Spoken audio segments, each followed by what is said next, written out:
Item ಯಾವುದೇ ಇರಲಿ try ಮಾಡಿ ಆಚಿ ಚಿಕನ್ ಮಸಾಲಾ. ಇರಾನ್ ಅಮೆರಿಕ ಸಂಧಾನ ಮಾತುಕತೆ ಬಹುತೇಕ ಅನುಮಾನ ಅನ್ನೋ ಹಂತದಲ್ಲಿದೆ.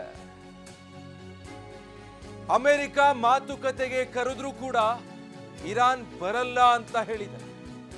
ಅಮೆರಿಕ ಮತ್ತೆ ಇರಾನ್ ನಡುವೆ ಮತ್ತೆ ಯುದ್ಧ ಫಿಕ್ಸ್ ಆಗಿದ್ರೆ ಪಾಕ್ಗೆ ತೆರಳಿರುವ ಜೆಡಿ ವ್ಯಾನ್ಸ್ ನೇತೃತ್ವದ ನಿಯೋಗ ಇರಾನ್ ಬರೋ ನಿರೀಕ್ಷೆಯಲ್ಲಿದೆ. ಆದ್ರೆ ಟ್ರಂಪ್ ವಾರ್ನಿಂಗ್ಗೆ ಇರಾನ್ ಡೋಂಟ್ ಕೇರ್ ಅಂತ ಇದೆ. ಸೊ ಈ ಮಾತುಕತೆಗೆ ಇರಾನ್ ಬರೋದು ಬಹುತೇಕ ಡೌಟ್ ಆಗಿದೆ. ಈಗಾಗಲೇ ಅಮೆರಿಕದಿಂದ ಒಂದು ನಿಯೋಗ ಬಂದು ಪಾಕಿಸ್ತಾನವನ್ನ ತಲುಪಿದೆ.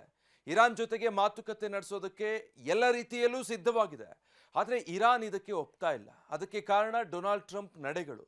ಮಾತುಕತೆ ಆಗುತ್ತೆ, ಒಂದು ಒಪ್ಪಂದಕ್ಕೆ ಬರ್ತೀವಿ, ಕದನ ವಿರಾಮ ಇರುತ್ತೆ, ಆದರೆ ಅದ್ಯಾವುದನ್ನು ಕೂಡ ಲೆಕ್ಕಿಸದೆ ಮತ್ತೆ ಅಮೆರಿಕ ತನ್ನ ಹಳೆ ಚಾಳಿಯನ್ನೇ ಮುಂದುವರಿಸುತ್ತೆ, ದಿಗ್ಬಂಧನ ಹಾಕುತ್ತೆ, ಕದನ ವಿರಾಮ ಇದ್ರೂ ದಾಳಿಗೆ ಮುಂದಾಗುತ್ತೆ. ಹೀಗಾಗಿ ಈ ಮಾತುಕತೆಗೆ ಯಾವುದೇ ರೀತಿ ಗಂಭೀರತೆ ಇರೋದಿಲ್ಲ ಅಂತ ಇರಾನ್ ವಾದ. ಹೀಗಾಗಿ ಟ್ರಂಪ್ ವಾರ್ನಿಂಗ್ ಕೊಟ್ಟಿದ್ರೂ ಕೂಡ ಇರಾನ್ ಅದಕ್ಕೇನು ಸೊಪ್ಪು ಹಾಕೋ ಕಾಣ್ತಾ ಇಲ್ಲ. ಡೋಂಟ್ ಕೇರ್ ಅನ್ನೋ ರೀತಿಯಲ್ಲೇ ಇರಾನ್ ಉತ್ತರಿಸ್ತಾ ಇದೆ. ಸೊ ಬಹುತೇಕ ಈ ಮಾತುಕತೆಯಲ್ಲಿ ಇರಾನ್ ಭಾಗವಹಿಸೋದು ಡೌಟೇ. ಸಂಧಾನಕ್ಕೆ ಬಾರದಿದ್ರೆ ಮತ್ತೆ ಯುದ್ಧ ಫಿಕ್ಸ್ ಅಂತ ಟ್ರಂಪ್ ಎಚ್ಚರಿಕೆ ಕೊಟ್ಟಿದ್ದಾರೆ. ಇರಾನ್ಗೆ ನೇರ ಎಚ್ಚರಿಕೆ ರವಾನಿಸಿದ್ದಾರೆ ಡೊನಾಲ್ಡ್ ಟ್ರಂಪ್. ಇರಾನ್ ಒಪ್ಪಂದಕ್ಕೆ ಮುಂದಾಗದಿದ್ರೆ ಮತ್ತೆ ಯುದ್ಧ ಖಚಿತ ಅಂತ. ನಾಳೆ ಇರಾನ್ ಮತ್ತೆ ಅಮೆರಿಕ ನಡುವಿನ ಕದನ ವಿರಾಮ ಕೊನೆಗೊಳ್ತಾ ಇದೆ. ಕದನ ವಿರಾಮ ಅವಧಿಯ ಅಂತ್ಯಕ್ಕೆ ಕ್ಷಣಗಣನೆ ಆರಂಭ ಆಗಿದೆ. ಈ ಬೆನ್ನಲ್ಲೇ ಟ್ರಂಪ್ ವಾರ್ನಿಂಗ್ ಕೊಟ್ಟಿದ್ದಾರೆ. ಯಾವುದೇ ಕಾರಣಕ್ಕೂ ಇರಾನ್ ಪರಮಾಣು ಅಸ್ತ್ರ ಹೊಂದಬಾರದು ಅಂತ ವಾರ್ನಿಂಗ್ ಕೊಟ್ಟಿರೋದು. ಸಂಸ್ಕರಿಸಿದ ಯುರೇನಿಯಂ ಅನ್ನ ಹೊಂದಬಾರದು ಅಂತ ಟ್ರಂಪ್ ಎಚ್ಚರಿಕೆ ಕೊಟ್ಟಿದ್ದಾರೆ.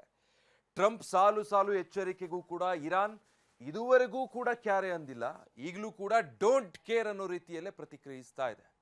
ಡೊನಾಲ್ಡ್ ಟ್ರಂಪ್ ಎಚ್ಚರಿಕೆ ನಡುವೆಯೂ ಕೂಡ ಇರಾನ್ ಇವತ್ತಿನ ಮಾತುಕತೆಗೂ ಬರಲ್ಲ, ಅಮೆರಿಕದ ಎಚ್ಚರಿಕೆಗೂ ತಲೆ ಕೆಡಿಸ್ಕೊಳ್ಳೋದಿಲ್ಲ ಅನ್ನೋ ರೀತಿಯಾಗಿ ವರ್ತಿಸ್ತಾ ಇದೆ.